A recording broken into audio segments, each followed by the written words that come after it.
Este tema lo quise como agrupar de esa manera, el suelo, la fotosíntesis en la nutrición de las plantas, pero de alguna manera también ligándolo a la nutrición en los seres humanos, porque nosotros nos alimentamos exclusivamente de las plantas, de los cultivos, de los frutos de los cultivos y de los animales domésticos que también nos dan alimento, nos dan proteínas y que ellos también se alimentan precisamente de las plantas. Entonces es como un todo. Y en estos tiempos tan difíciles que estamos viviendo por todo lo que tiene que ver con cambio climático, escasez de fertilizantes, dificultades para el transporte, guerras, que cada vez nos hace más difícil como conseguir nuestro alimento.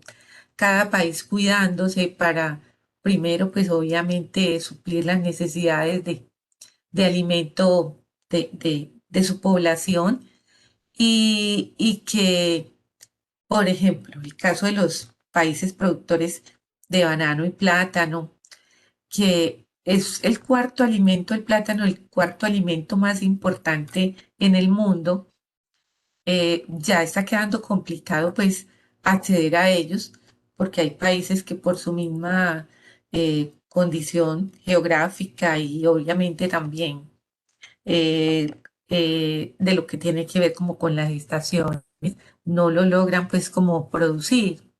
Aún así, pues ya hay países que están haciendo sus ensayos para producir todos estos cultivos. Cada vez se nos hace más complicado. Entonces, hablar de esto como un todo me parece bien interesante.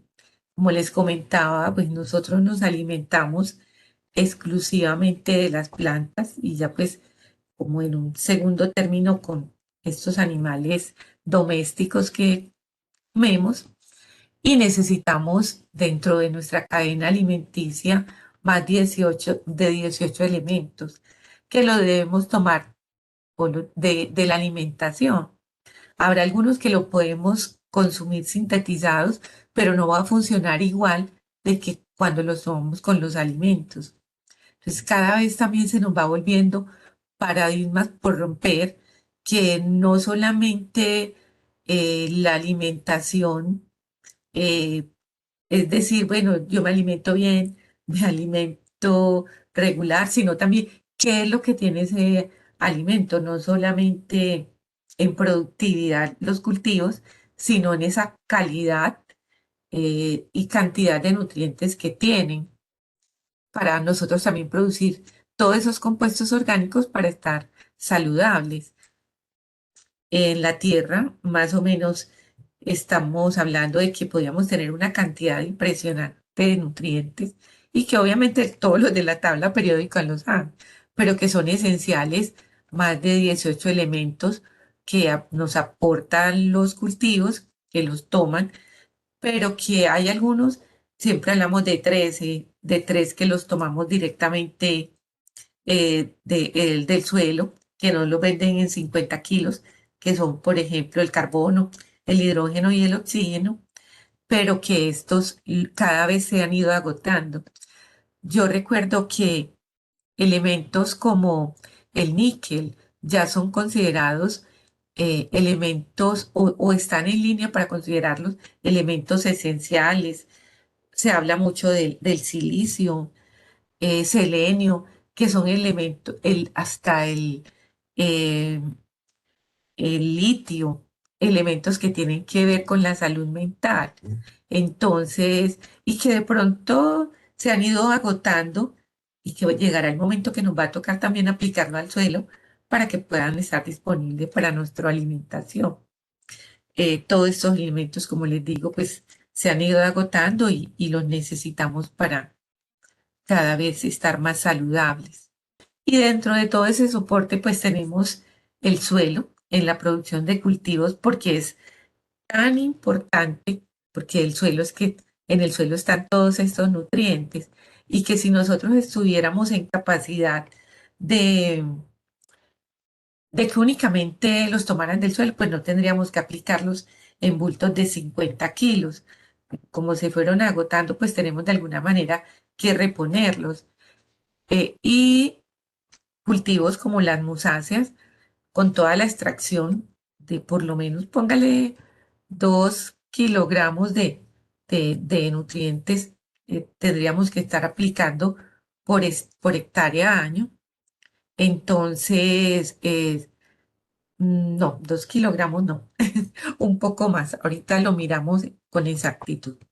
Bueno, y también los suelos se han ido degradando eh, por toda esa situación de clima, de pisoteo, de esas condiciones, por ejemplo, que los suelos han ido perdiendo de entre el 25 y 75% de sus reservas. Las bajas prácticas de sostenibilidad nos van haciendo cada día menos tener la oportunidad de que el suelo nos dé todos esos nutrientes. Como decía anteriormente, lo ideal sería que el mismo suelo estuviera en capacidad, pero se fue agotando con toda la extracción. Entonces, ¿qué ha ido pasando? Que nosotros tengamos que aportar con los fertilizantes. Aproximadamente 2 toneladas podríamos estar aplicando por hectárea en los cultivos de musácea. ¿Para qué?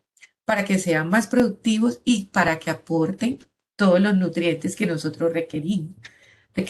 Recordemos que producimos cultivos realmente para alimentar a los seres humanos. Y la degradación la podríamos mirar en tres contextos, ¿cierto? La física, que es la compactación que se ha venido ocasionando precisamente por erosión y desertificación, y que puede ser hídrica y también puede ser eólica, lo que se lleva el viento, lo que se han ido llevando las lluvias, que han ido ocasionando todos estos daños, y desde la parte química se ha ido disminuyendo la fertilidad. Ya veníamos hablando lo que se llevan las cosechas que no regresan, el desequilibrio entre los mismos minerales, la salinización y acidificación, y que ojalá, pues, vuelvo y reitero, no tuviéramos que aplicar los fertilizantes, pero tenemos que hacerlo porque cada vez se va reduciendo la fertilidad precisamente del suelo por toda esa degradación. Se pueden presentar antagonismos, metales pesados, malas prácticas también en la aplicación, que va afectando pues que esto sea eh, de alguna manera eficiente. Y la reducción de la fauna, tanto la macro como la micro, dentro de toda la materia orgánica, que también hace o tiene un valor muy importante. Hace por ahí unos 15 años eh, tuve la oportunidad de estar en un trabajo con unos expertos y fue encontrar eh, cómo estaba como ubicada, si pudiéramos decir, la fertilidad de los suelos de la región de Urabá, de donde estaban las mejores fincas bananeras, las del centro y las del sur. Y estos expertos pudieron encontrar con unas evaluaciones de campo que el 70% del peso del racimo está determinado precisamente por las propiedades físicas, y las propiedades físicas también incluían la materia orgánica, que también hace un papel muy importante, y ya la química, pues ya dependía de aplicar unos productos, como les digo yo, de 50 kilos, y que estas propiedades físicas se mejoran descompactando el suelo, aplicando cantidades adecuadas de materia orgánica, aireando el suelo, incorporando muchas veces eh, enmiendas, no solamente las orgánicas, sino también las mismas inorgánicas, que pueden ser eh, aplicaciones de cales, las aplicaciones de los fertilizantes, para que el suelo vuelva a tener ese equilibrio ideal para producir en los cultivos. Por eso ahorita les decía, pues, cómo integrar todo esto para poder nosotros eh, mirar cómo la propuesta que nosotros tenemos como alimentación, que no solamente es sembrar el cultivo, sino todo lo que está en el suelo y todo lo que nosotros debemos hacer para que pueda disponer de unos nutrientes que también necesitamos nosotros para nuestra alimentación, que es muy importante la fotosíntesis, que es la fotosíntesis, la obtención de energía a partir de glucosa. Nosotros necesitamos producir toda esta cantidad de coler, o nosotros no, las plantas, ayudarle a las plantas para que ellas lo produzcan. La glucosa, que es un subproducto muy importante, que luego de que se da el proceso de fotosíntesis, mediante movimientos en el floema, se devuelve para ir dejando todos esos compuestos para, para precisamente llegar a cada una de las estructuras de la planta y seguir en ese proceso tan importante como es la fotosíntesis. Cuando la respiración es aeróbica, esto se da de la mejor manera y mire todo lo que logra producir en calorías. Cuando ya empezamos a tener restricciones, por ejemplo, en el suelo,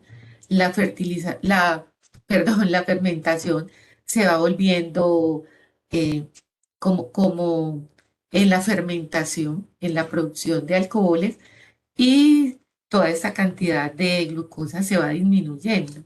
Lo mismo cuando la respiración es anaeróbica. Entonces, para la producción de fotosíntesis, esas condiciones de suelo son demasiado importantes, porque además de eso va a depender de lo que hay en el suelo, que tome los nutrientes y producir pues toda esta cantidad de glucosa, que ya todo lo que tiene que ver con fotosíntesis lo vamos a ver en el transcurso del curso, en estas 5 o 6 semanas que vamos a estar trabajando, pero lo vemos como una manera ya resumida de lo que es producción de glucosa. Muy importante que el suelo esté descompactado, porque cuando hay un suelo compactado va a faltar el agua, la absorción va a faltar. Espera un momentico, yo bajo esto por acá. Yo no sé si lo alcanzan a ver acá todo, esta parte de arriba, que es la falta del oxígeno, va a faltar agua, va a faltar oxígeno. Cuando no hay toma adecuada de oxígeno, la absorción va a ser deficiente y no va a haber una oxidación adecuada para que dentro de la cadena transportadora de electrones tengamos un adecuado funcionamiento. Por lo tanto, el metabolismo va a disminuir y va a haber una poca energía. La raíz se va a debilitar y va a absorber mucho menos. Las plantas van a estar malnutridas, por lo tanto van a fotosintetizar menos. La raíz va a crecer menos, va a haber deshidratación. La respiración va a ser muy acelerada, lo que hablábamos, que tiene también mucho que ver ahorita con lo que les comentaba de el ácido láctico y del ácido etílico, que no es conveniente. Para la planta lo mejor es que la respiración sea aeróbica. Por lo tanto, vamos a tener pues una mayor cantidad de biomasa. Cuando el suelo está compactado, los racimos van a ser muy pequeños y de mala calidad.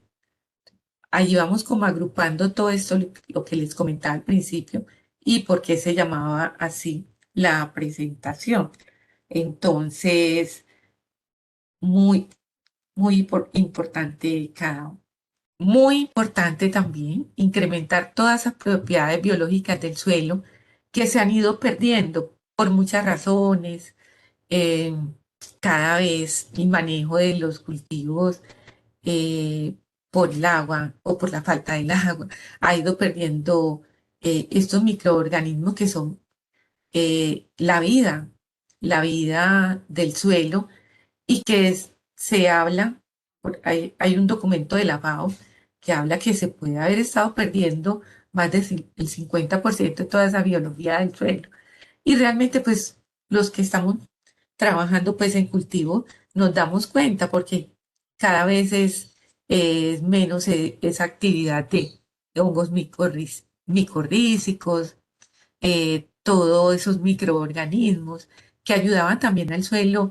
Hay microorganismos eh, que van ayudando a que, por ejemplo, nosotros de los residuos, para el nitrógeno necesitamos que haya microorganismos para que lo vuelvan disponible para las plantas, para que lo puedan absorber. Entonces, en la medida que hemos ido desequilibrando todo el medio, hemos también ido encontrando que ya no hay, que estos elementos se vuelvan disponibles. Esta es una microgra- micrografía electrónica que hicieron de unos investigadores, se me quedó por fuera como la referencia, eh, observaron que mire cómo las células de la raíz tienen una relación muy directa con estos microorganismos. Aquí dice tomado de ciencia, pero también estaba como los investigadores que hicieron este trabajo. ¿Qué pasa? Los hongos micorrízicos, ellos penetran a las células de la raíz. Cada una de estas es una célula. Mire que todas estas células están divididas por pared celular. Y los hongos, suministran agua y nutrientes y se toman el carbono que tiene la célula. Es una relación de simbiosis tan importante que si no hay los hongos, que no hay esos hongos micorrízicos, las células en unas situaciones de estrés como las que estamos viviendo actualmente, no va a haber esa relación tan importante que ellos van a dejar agua y van a dejar nutrientes y se aprovechan pues también de carbono. Entonces, todo esto nos va haciendo comprender que ya de alguna manera tenemos que volver es al equilibrio y que el equilibrio debe ser de todo. Hay productos biológicos, como les decía ahorita, son pequeños organismos y que pueden ser bacterias fijadoras de nitrógeno, solubilizantes de fósforos, los hongos micorrízicos que ahorita hablábamos, enzimas y fosfatasas bioestimulantes que aumentan la disponibilidad de los nutrientes. Hay ácidos húmicos y fúlbicos que también ayudan a quelar todos esos cationes del suelo para volverlos o mantenerlos disponibles. Hay extractos marinos, bioestimulantes que pueden mitigar el estrés, las algas que andan pues y que de alguna manera pues también puede haberlas en el suelo, pero que se han ido disminuyendo por todo lo que viene pasando. Extractos marinos bioestimulantes que pueden mitigar el estrés, como les decía ahorita, ahora ya estaba como cortada esa diapositiva, para promover el crecimiento de las raíces y la actividad microbiana. Todo es un todo, valga pues como ese comentario, esa redundancia.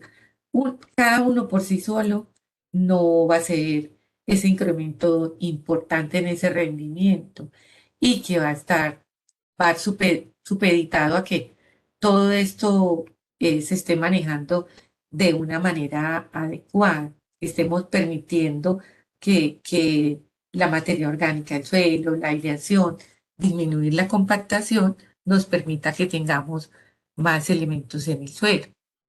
Y la nutrición, que, bueno, hablamos ahorita que lo ideal sería que estuviera únicamente del suelo, pero ya lo tenemos que aplicar porque se han ido disminuyendo y esto es también de una investigación de una persona ética, leía que lo pronunciaba o ética, encontró que la evaporación del suelo es mayor cuando no hay una densidad adecuada.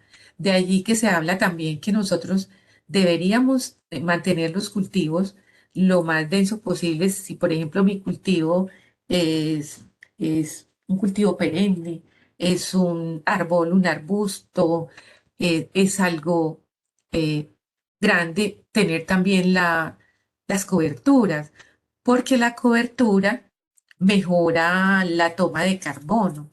La evaporación del suelo puede ser mayor en estos espacios donde no hay, eh, no está el cultivo, ya sea el cultivo principal o ya sea el cultivo cobertura, para en el caso de nosotros, va a mejorar mucho la entrada de carbono, porque por allí mismo va a entrar.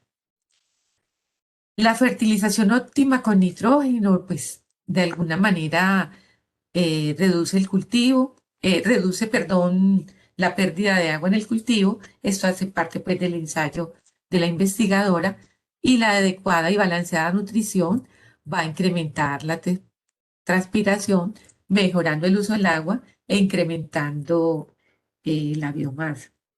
Entonces, se agrupa como todo lo que pasa en el suelo, lo que pasa en fotosíntesis y lo que pasa pues con el manejo del cultivo como tal.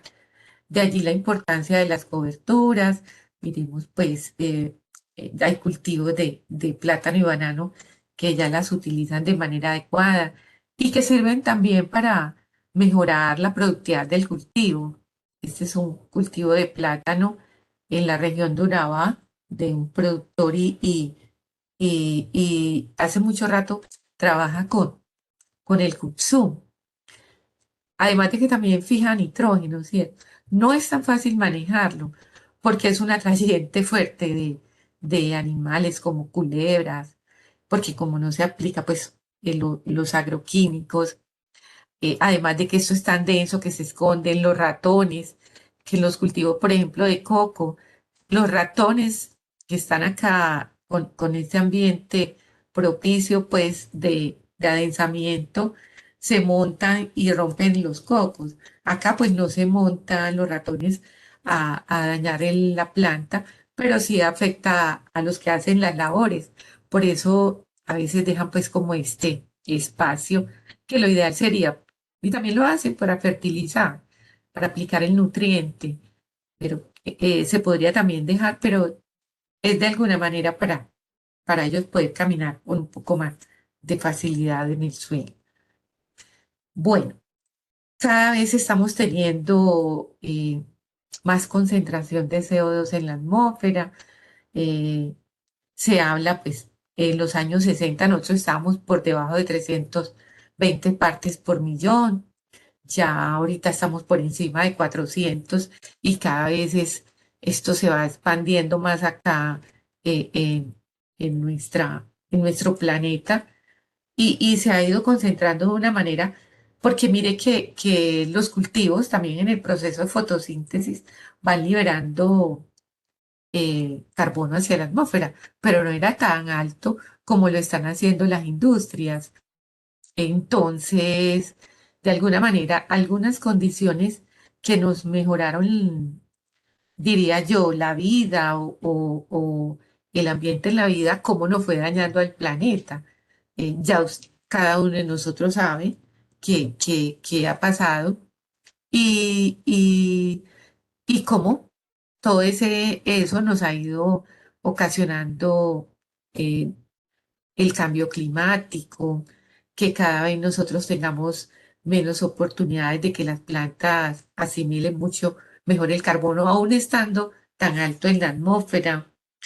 Alguna vez, mire, de junio del 2020 a septiembre, como vamos, esto era el 2020, las actualizaciones no han sido todavía tan fuertes, por eso tomé esta del 2020 que se notaba muchísimo y sobre todo que esto como se va desplazando de grande, pues en la troposfera ya no afecta, está por fuera pues de nuestro planeta, entonces mire cómo todo se ha ido expandiendo y quería llegar con ese concepto del carbono a estas plantas C3, C4 y las CAN.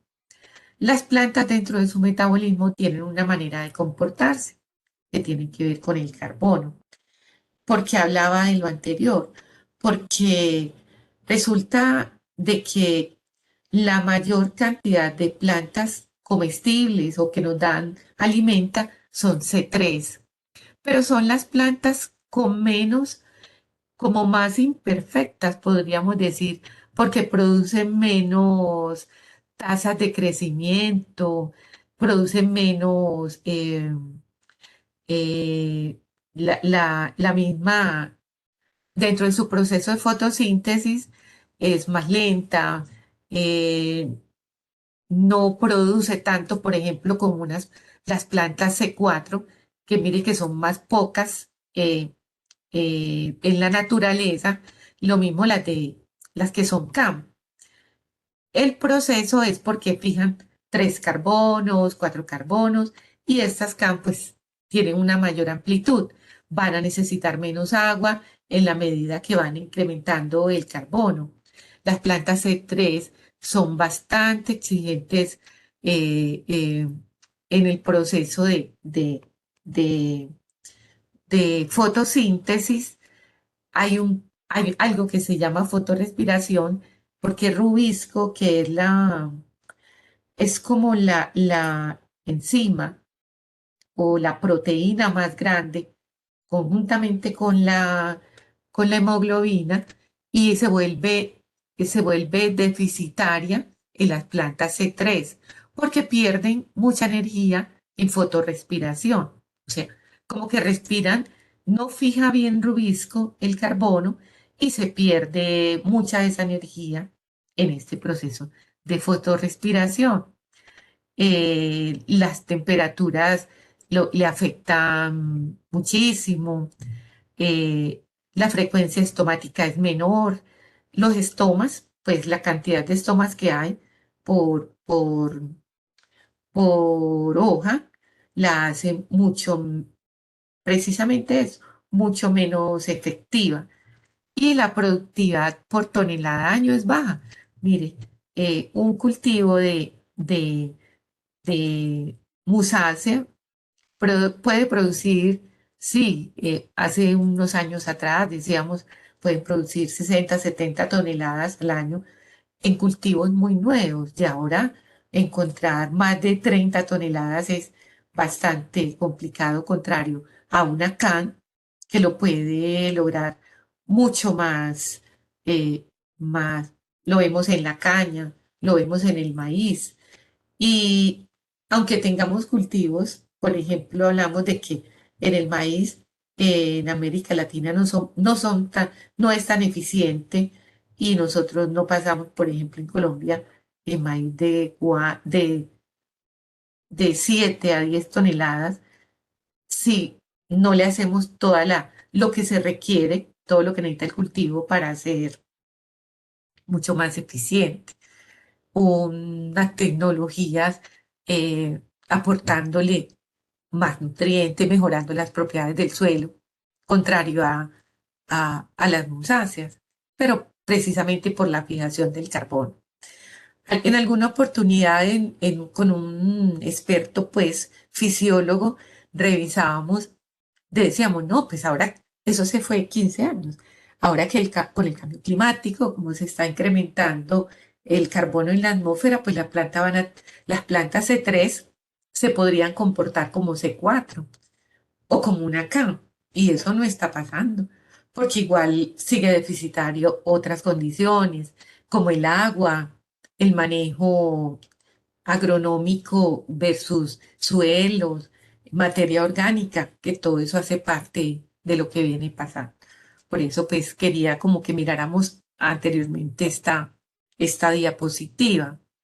Y lo que tiene, pues, que ver con el metabolismo de las plantas, que es el metabolismo básico, que es la producción de azúcares, ya lo veíamos anteriormente, para que se conformen todos esos esqueletos de carbono y para asimismo producir fotosíntesis, carbohidratos y lípidos, que durante el curso pues vamos a ver cómo se van a formar esas proteínas, cómo se van a formar esos carbohidratos y qué van a hacer cada uno durante el transporte en floema y el transporte pues en xilema que sube los nutrientes. El metabolismo básico, esperen, yo miro, porque por aquí, bueno, eh, fotosíntesis, podríamos colocar aquí, biomasa es igual a fotosíntesis menos respiración. Aquí se está produciendo fotosíntesis, miren cómo se produce la fase fotoquímica, la fase bioquímica, eso lo vamos a ver con mayor detalle más adelante durante el curso. Podríamos decir, peso de racimo es igual a fotosíntesis menos respiración. Entonces yo necesito que la fotosíntesis, por decir cualquier cosa, sea 50 y la respiración sea de 10. Entonces 50 menos 10 podría yo estar diciendo, sí, estoy produciendo 40 kilos de biomasa, porque 40 menos 10, perdón, 50 menos 10, pero durante la respiración vamos a tener unas condiciones que, que nomás en el ambiente las tenemos, estrés fisiológico, estrés por biótico, estrés abiótico, que nos va a afectar todo este crecimiento de estructuras vegetativas y degenerativas. Y que de allí lo importante de que ese proceso de fotosíntesis sea tan eficiente para cuando se devuelva todo esto que producimos acá, que le podemos llamar azúcar, le podemos llamar glucosa, le podemos llamar eh, carbohidratos, de lo que se nos está produciendo, sea tan eficiente que se devuelva a cada una de las estructuras, porque eso es un ciclo que se va pasando dentro de la misma planta. Y entra por el xilema y después se devuelve por el floema. Todos esos productos sintetizados. De ahí la importancia del floema para el llenado de toda esta producción de biomasa. Recordamos que el proceso de fotosíntesis es una entrada de fotones de luz, que son los que luego se van a dividir y va a producir todo lo que nosotros ya conocemos. ¿Qué factores afectan la biomasa, la fotosíntesis y la respiración? Aquí podemos también llamarle peso de racimo. Volvemos a ver esto, que son estos esqueletos de carbono para producir esto, pero que la luz solar, el CO2, la temperatura, los nutrientes y el agua nos van a afectar muchísimo esto.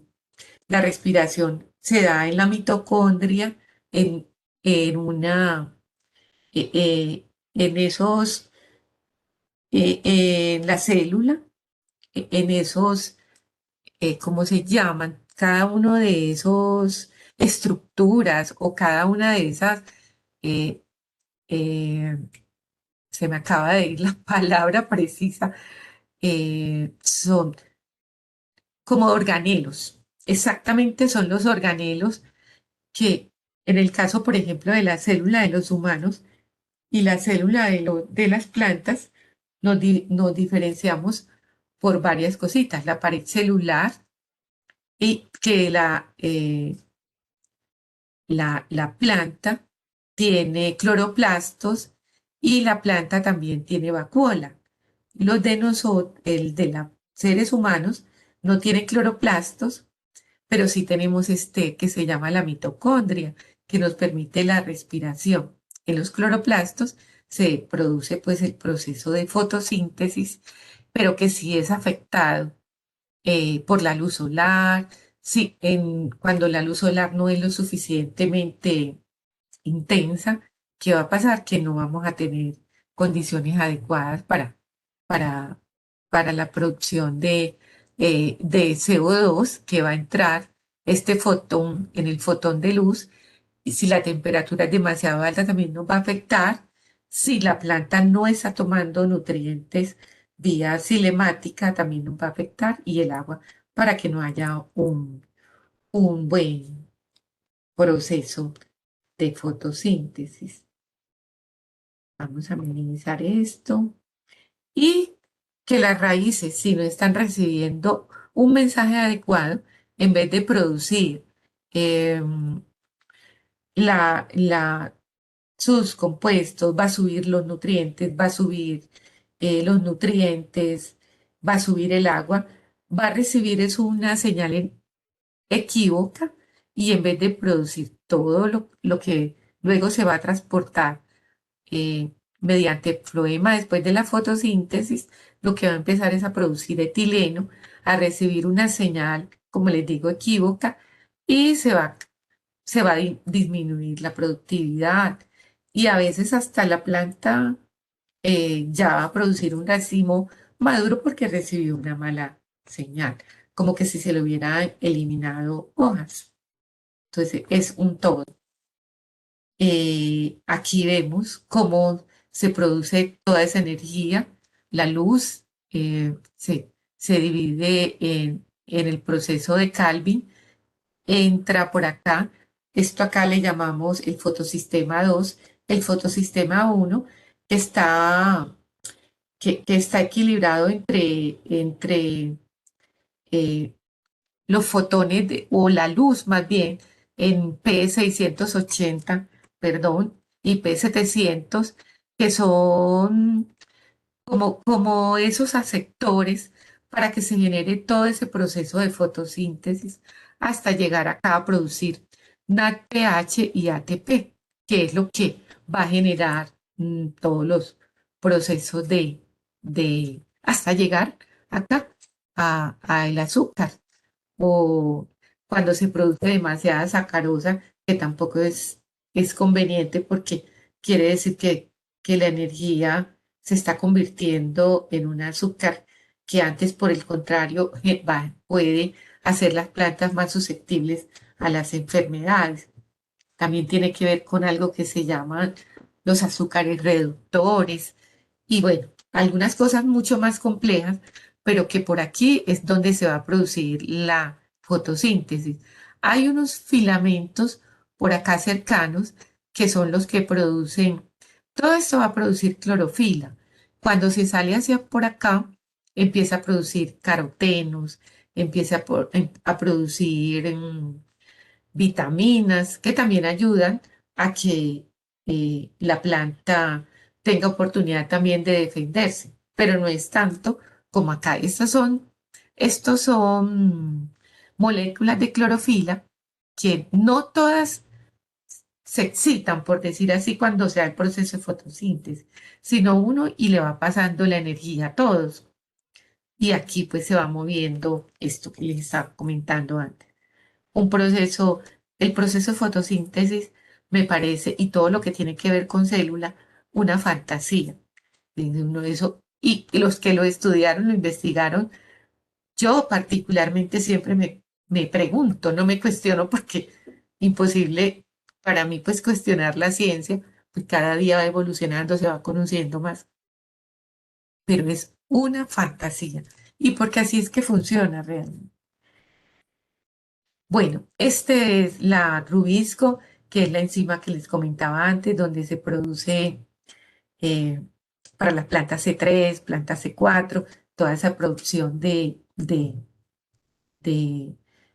fotosíntesis para luego producir biomasa, no solamente en todas las estructuras, y la biomasa importante para nosotros, en este caso, que es el racimo. Lo ideal sería que Rubisco fuera eficiente con todo.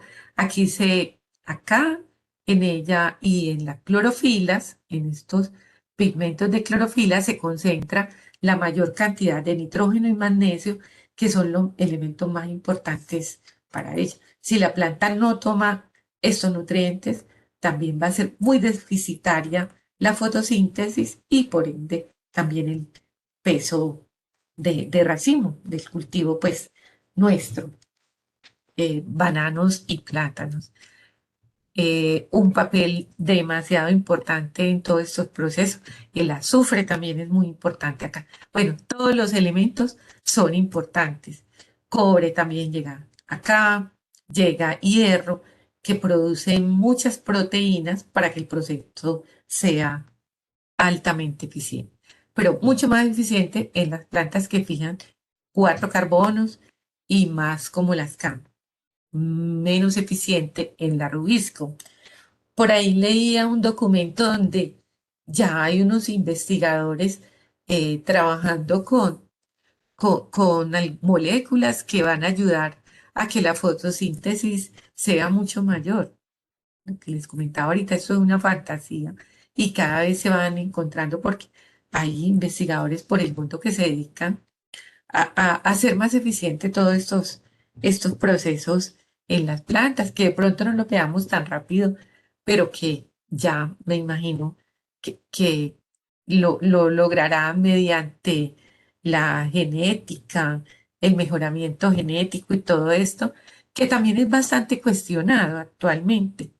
Pero bueno, es importante pues también resolver esos problemas de hambre.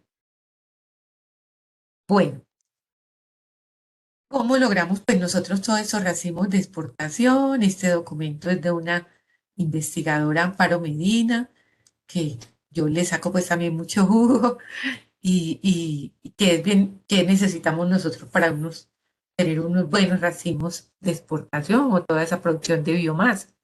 Agua y nutriente, el número de hojas, el índice de área foliar, el potencial genético, si la planta está condicionada a que los racimos se demoren mucho más tiempo, por ejemplo, en vez de 9 meses, se demore 9 meses y medio, 10 meses, eso no lo va a cambiar también lo genético, pero vamos a sacarle su máximo de potencial, todo esto que tiene que ver y en este momento con clima, la radiación, el CO2, temperatura, humedad relativa, el número de plantas que sembramos, que eso sí lo podemos manipular los seres humanos entre los arreglos sean lo suficientemente ideales para que la respiración sea menor. Entre más respiración, podemos tener más pérdida. Los seres humanos debemos respirar porque dependemos del oxígeno, pero no debe ser cuando se incrementa la respiración por encima de los niveles óptimos, es porque hay un proceso de degradación que puede ser enfermedad. La producción de materia seca, todo lo que es rojo es negativo y va en detrimento de el racimo. Las densidades de siembra, pues ya les comentaba, y que sean bien adecuados. O los que hemos estudiado también de acuerdo en nuestros suelos. ¿Cuáles son los potenciales de los cultivos? También depende de lo que nosotros le hagamos al cultivo. Esta es una gráfica que tomé hace mucho tiempo de unas investigaciones de Brasil y eran como cultivos paralelos, qué le hacemos a uno para que sean así y qué no le estamos haciendo para que eso esté así. Es de todos esos paradigmas que nosotros debemos ir también investigando y revisando para, para ser más productivos. O si nos conformamos con esto que está acá, puede llegar a que tengamos que hacerlo así y bueno, no invertir, no tener lo que tenemos y ya, pero también sí tendrá la calidad nutritiva para alimentar a una población creciente, que por allá en 1900, en los años 60, no llegaba a 3.500 millones y ya ahora estamos llegando, 60 años después estamos llegando a 10.000 millones de habitantes, ¿cierto? Sí, 10.000 millones. Bueno, como comentarios finales, pues, ¿cuáles son las metas inmediatas? Lograr, pues, nosotros, con la observación, con la investigación, pues, ir buscando hacia dónde vamos a llegar, investigar o revisar los testimonios, todo lo que va pasando con las investigaciones, valga la redundancia que vamos, las mismas observaciones nuestras, y qué se debe hacer para nosotros llegar a por lo menos a producir más alimento para una producción creciente. Cada uno de nuestros países que está haciendo, compartir la información, pues ya no podemos ser tan mezquinos como con el conocimiento y todo eso para que logremos ser mucho más eficientes. Muchas gracias y durante el curso pues vamos a ir desarrollando todas estas cosas. Y la idea pues obviamente no es que vamos a tener una receta, aplique 10 gramos de suelos, 10 gramos de fotosíntesis y 50 kilogramos de nitrógeno, fósforo, potasio, magnesio, azufre. No, no va a ser así, pero por lo menos generar algunas expectativas para que nosotros hagamos eh, tengamos más observación, eh, como crear pues algo de conciencia de lo que podríamos ir así. Bueno, muchas gracias a todos por la atención. Espero que les haya gustado. Me escriben sus comentarios y de pronto hasta también correcciones. No nos las sabemos todas. Y eso, precisamente, yo pienso que este ejercicio que hace Bananotecnia tiene también un componente de esto. De pronto los que nos pues les exponemos, también estamos expuestos a que también ustedes nos hagan aportes importantísimos. Yo he tenido la oportunidad en estos 3 cursos que he estado de muchos colegas que me han aportado bastante para seguir pues aprendiendo y profundizando. Nunca se termina de aprender, nunca se debe terminar de observar, de investigar mirando mucho más allá. Muchas gracias por todo.